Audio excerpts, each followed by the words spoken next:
और वो स्कॉलरशिप बहुत कॉम्पिटिटिव है। उसमें वर्ल्ड के लगभग 25 to 30 लगभग बच्चों को स्कॉलरशिप मिलती है और वो 50% फीस डिडक्ट करती है। मैंने अप्लाई किया और विथ इन अ मंथ मेरा वो वाली स्कॉलरशिप भी आ चुकी थी। वो 50% फीस डिडक्ट करती है। तो ओवरऑल मेरी फीस न्यूकासल यूनिवर्सिटी की कुछ 85 लैक्स थी। वो 50% डिडक्ट होकर कुछ क्लोज टू 40 to 40 लैक्स हो चुकी है। तो उसी से हेल्प चाहिए थी, क्योंकि पापा अब स्टेट गवर्नमेंट में एक थर्ड टीयर एम्प्लॉय है और वो उतना अफोर्ड नहीं कर सकते। और फीस ही 40 लैक्स है। और उधर आपको पता है यूके की इट्स वेरी एक्सपेंसिव प्लेस। तो वहाँ का रहने का, वहाँ मतलब कुछ लिविंग एक्सपेंसेस ही उसके बहुत ज़्यादा जा रहे हैं। तो पापा लिविंग एक्सपेंसेस ही क्लोज टू 25 26 लाख है। पापा वो सब करने को तैयार है, लेकिन ट्यूशन फीस में प्रॉब्लम आ रही है। ऑल टोटल हम लोगों को जो पर्सनली ज़रूरत है वो 40 लैक्स की ज़रूरत है, जो इसकी ट्यूशन फीस कवर करने के लिए। बहुत बड़ा अमाउंट है एक वंचित वर्ग के एक एकाकी परिवार के लिए 40 लाख रुपए। मुझे लगता है कि एक सरकारी कर्मचारी जो द्वितीय श्रेणी में नौकरी कर रहा है, पूरे जिंदगी में वो 40 लाख रुपए मुझे लगता है कि रिटायरमेंट के बाद शायद नहीं बचा पाता है। सर पहली बात तो गवर्नमेंट हमारे कंट्री के स्कूल बंद कर रही है। अभी आपने उत्तर प्रदेश की खबर सुनी होगी। अब वो ऐसी गवर्नमेंट जो कंट्री के स्कूल बंद कर रही है, हम उससे उम्मीद क्या कर सकते हैं कि वो स्कॉलरशिप देगी पहली। और अभी महाराष्ट्र गवर्नमेंट कुछ समय पहले स्कॉलरशिप दे रही थी। वो सिर्फ दो बच्चे उसकी उपलब्धि उठा पाए, बाकी बाद में स्कॉलरशिप बंद कर दी। और सर हमारे समाज को ना सर क्या है, नॉलेज बहुत कमी है। अगर मेरी बहन को नॉलेज होती तो डेफिनेटली 12th के बाद वो भी जाती, क्योंकि हम दोनों के हम पापा ने शुरू में हम मन में डाल दिया था कि पढ़ने बाहर जाना है। मेरी बहन की बात है, क्योंकि लैक ऑफ नॉलेज था तो दिल्ली आना पड़ा। सर तो हमारे समाज में तो बहुत कम नॉलेज है सर। अब लोग उनको पहले सोचना पड़ेगा बाहर पढ़ने जाने का, फिर देखना पड़ेगा स्कॉलरशिप है कि नहीं है। और गवर्नमेंट तो स्कॉलरशिप नहीं देती।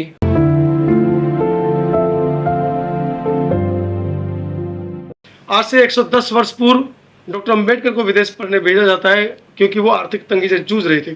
ऐसे ही एक सम्राट हमारे बीच में आदर बैठे हैं, जिनको कहें तो पूरे देश के अंदर, देश ही नहीं विदेशों में भी जिस तरीके से एग्जाम इन्होंने पास किए हैं और बहुत सारी चीज़ें वो बताएंगे अपने आप।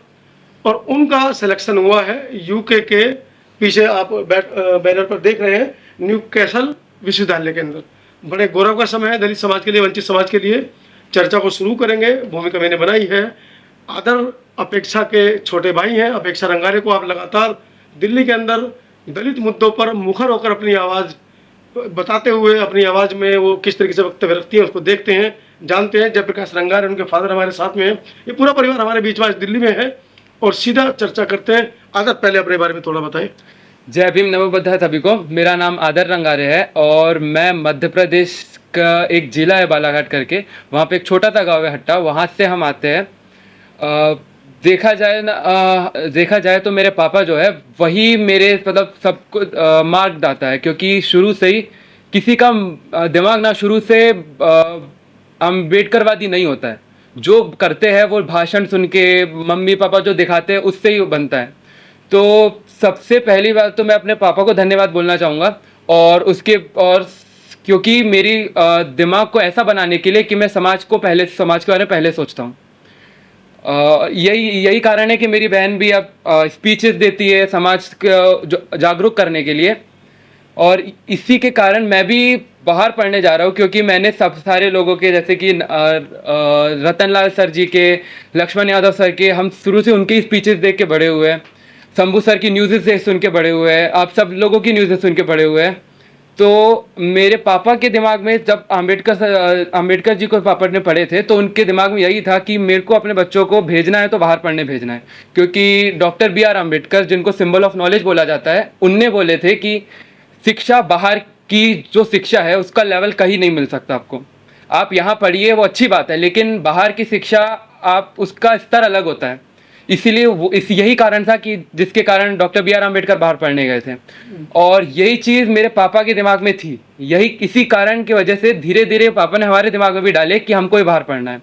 और एक समय ऐसा आया कि मैंने भी सोच लिया कि अब मेरे को बाहर ही पढ़ना है। पापा के दिमाग में ये भी था कि पापा के जितना भी हो सकता है, पापा ने बोले थे उनसे ज़्यादा करेंगे, बस आप पढ़ो। उस और बाबा साहब भीमराव अम्बेडकर तो हमारे आइडियल थे, जैसा उनने पढ़े थे बस मैंने सोच लिया कि वो लॉ पढ़ने गए थे तो मैं भी यूके में लॉ ही पढ़ने जाऊंगा। अम्बेडकर की बहुत बड़ी एक कोटेशन है, अंग्रेजी शिक्षा, हालांकि इसको तोड़ मरोड़ के पेश कर दिया जाता है कि शिक्षा वह शेरनी का दूध है। डॉक्टर अम्बेडकर का जो ओरिजिनल जो कोटो है वो है, अंग्रेजी शिक्षा शेरनी का वह दूध है, जो पिएगा वो दाड़ेगा। अंग्रेजी शिक्षा से मतलब उनका देश के अंदर अंग्रेजी का प्रचार प्रसार नहीं था, क्योंकि वो अंग्रेजी में बातचीत कर रहे थे, इसीलिए गोलमेज 1931, 32, 33 में वो अपनी बात अंग्रेजों तक समझा पाए। अगर वो अंग्रेजी नहीं बोल रहे होते तो मुझे लगता है कि उनकी बात को गोलमेज सम्मेलन, उसके बाद देश का कॉन्स्टिट्यूशन, किस तरीके से सारी बातें हुई हैं, वो कहीं ना कहीं अंग्रेजी शिक्षा पर उनकी पकड़ थी, इसलिए वो ये सब काम कर पाए। मेरी बेटी 12वीं में जबलपुर में थी, हमको उतना नॉलेज नहीं था बाहर कैसे पढ़ा है, तो उतनी जानकारी नहीं मिल पाई थी, तो इसलिए फिर दिल्ली यूनिवर्सिटी आई 12वीं करके। और यहाँ से जब 1-2 साल रही तो थोड़ा बहुत नॉलेज यहाँ से ली, तब इनने बताई अपना नॉलेज इसको कि ये एग्ज़ाम दो, ऐसे करो वैसे करो, उसका नॉलेज इसको फ़ायदा मिला। तो ये अब 12वीं करने के बाद वहाँ सिलेक्शन हो गई। अपेक्षा, फादर आपको कह रहे हैं कि आपको देखकर, आपको पढ़कर उसको बाहर जाने के लिए, आप खुद क्यों नहीं जा रहे? सर मैंने सबसे पहले तो जैसे भाई ने बताया कि हम लोग, पापा ने भी बताया कि ये सारी जो नॉलेज होती है ना, प्रायर नॉलेज किसी के पास नहीं होती, और स्पेशली हमारे समाज को तो पता ही नहीं होता, वो सोचता ही नहीं है इस डायरेक्शन में। So we even don't know कि कैसे कैसे ना क्या क्या चीज़ें होती है। और अभी जैसे जैसे मैं आपको प्रोसेस बताऊंगी तो आपको पता चलेगा कि आपको अगर फॉरेन यूनिवर्सिटी में पढ़ना है तो आपको 2 साल पहले से शुरुआत करनी होती है। एग्ज़ाम होती है आइल्स करके, इंग्लिश की एग्ज़ाम जो आपको निकालनी होती है। उसके बाद आपको बहुत सारे रेफरेंस चाहिए होते हैं स्कूल से, टीचर से जो लिखवाने होते हैं, वो आपको पूरा प्रोसेस भाई बताएगा उसने क्या क्या किया है। तो ये सारी चीज़ें हमारे लोगों को नहीं पता है, और ये सारी चीज़ें जब मुझे पता चली तो मेरा ये था कि हम लोग कोई भी ऐसी चीज़ नहीं छोड़ेंगे जो आपको बाद में जाके कोई भी हर्डल बने, कोई भी प्रॉब्लम बने। तो हर एक चीज़ इसको करवाई गई, हर एक चीज़ उसने भी की, पापा ने भी बहुत सारी हेल्प की। तो ये सारी चीज़ें हैं। सर पहली बात, बाहर पढ़ने का सोचना एक बात होती है, लेकिन उसके प्रोसेस जो चालू होती है ना, वो लगभग 1-8 साल से चालू करनी पड़ती है, क्योंकि एक एग्ज़ाम नहीं होते, कई सारे एग्ज़ाम करने पड़ते हैं। लाइक पहले तो आपको आपका 10th और 12th का रिजल्ट बेस्ट होना चाहिए। ऐसी भी यूनिवर्सिटी है जो कम परसेंट में भी दे देती है आपको एडमिशन, लेकिन वैल्यू होती है टॉप यूनिवर्सिटीज़ की। जैसे भारत की कोई भी यूनिवर्सिटी ऐसी नहीं है जो वर्ल्ड रैंकिंग में 100 के पास, 200 के पास हो। फर्स्ट यूनिवर्सिटी दिल्ली यूनिवर्सिटी, उसकी रैंकिंग भी 300 के करीब है। तो वर्ल्ड इस लेवल में इंडिया का एजुकेशन स्टैंडर्ड तो उतना अच्छा नहीं है। तो पहली बात, प्रोसेस की बात करते हैं हम लोग। तो पहले जो मेरा मेन मोटिव था वो है 10th और 12th में एस करके पास होना। बिल्कुल सर, और मैं मेरिट में भी आया हूँ 10th और 12th दोनों में 90+ आया परसेंट आया मेरे। और उसके बाद मैंने 12th में 1 महीना, क्योंकि लैक ऑफ नॉलेज था, इसीलिए पहले नॉलेज निकाले कि इंग्लिश एग्ज़ाम होती है IELTS करके, उसके थ्रू एडमिशन होता है। और तो पहले वो एग्ज़ाम करनी थी, तो और मेरे 12th भी चल रही थी, तो मेरे को क्या करना पड़ा, मेरे को 1 मंथ का गैप लेना पड़ा 12th के टाइम पे। तो उस बीच में मेरे 12th की स्टडीज़ पूरी ब्लैंक थी। उस समय सिर्फ मैं इस एग्ज़ाम की तैयारी कर रहा था। उस 1 मंथ के एग्ज़ाम में मैंने वो वाले एग्ज़ाम क्रैक किया, उसके बाद फिर 12th कंटिन्यू करके 12th क्रैक किया।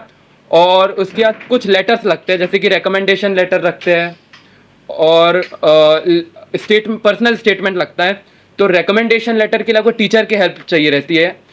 तो मैंने अपने प्रिंसिपल से रिकमेंडेशन लेटर मांगा था, और हमारे प्रिंसिपल सर का नाम कुछ पांडे सर है, तो उनने तो बहुत घुमाया हमको।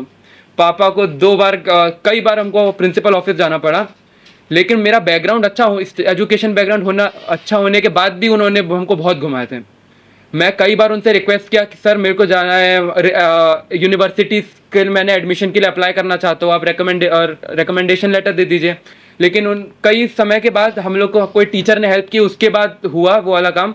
फिर पर्सनल स्टेटमेंट भी देना पड़ता है कि आप बाहर पढ़ने क्यों जाना चाहते हैं, और उसमें मैंने डॉक्टर BR अम्बेडकर को पर्सनली मैंने मेंशन किया था कि वो पढ़े इसलिए मैं पढ़ना चाहता हूँ। और मैंने 5 यूनिवर्सिटी में भरा था यूके के, और 5 से मेरे को एडमिशन आ गया था, लेटर आ चुका था। और मेरे को एक पर्सनली यूनिवर्सिटी ऑफ कैंट से मैसेज मिला था कि आपका स्टेटमेंट बहुत अच्छा लगा हमको पढ़ के। और एक और चीज़ मेरे दिमाग में रह गई है, क्योंकि मेरा यूनिवर्सिटी ऑफ मैनचेस्टर में हो चुका था, लेकिन उसकी रैंकिंग 34 है वर्ल्ड में। लेकिन उसकी स्कॉलरशिप नहीं थी, इसलिए मेरे को रिजेक्ट करना पड़ा। इस यही पैसों का अभाव। अगर स्कॉलरशिप के लिए आपने कोई एग्जाम भी दिया था, बताते हैं कि पूरे विश्व के अंदर 25 हाँ लोगों में सर, अभी जो मेरे को स्कॉलरशिप मिली है वो बहुत कॉम्पिटिटिव स्कॉलरशिप है। ये न्यूकासल यूनिवर्सिटी वो इसको स्कॉलरशिप देती है। उसमें क्या है कि आपको बहुत सारे क्वेश्चन के आंसर देने पड़ते हैं और लेटर्स लिख के भेजने पड़ते हैं यूनिवर्सिटी को। उसके बेसिस में और आपके मेरिट के बेसिस में, आपके एप्लीकेशन के बेसिस में आपको उसमें मिलता है स्कॉलरशिप वो।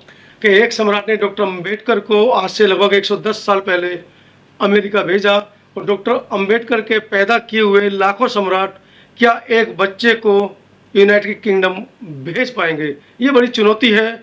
और आने वाले 1 या 2 महीने में आदर यूके जाने वाले हैं। कहीं ना कहीं कुछ आर्थिक संकट उनके सामने आ रहे हैं, उनके परिवार के सामने आ रहे हैं। उसके बारे में बेहतर होगा कि हम अपेक्षा हमारे दर्शकों को बताएं क्या पूरा मामला है, कितनी कमी रह गई पूरी में।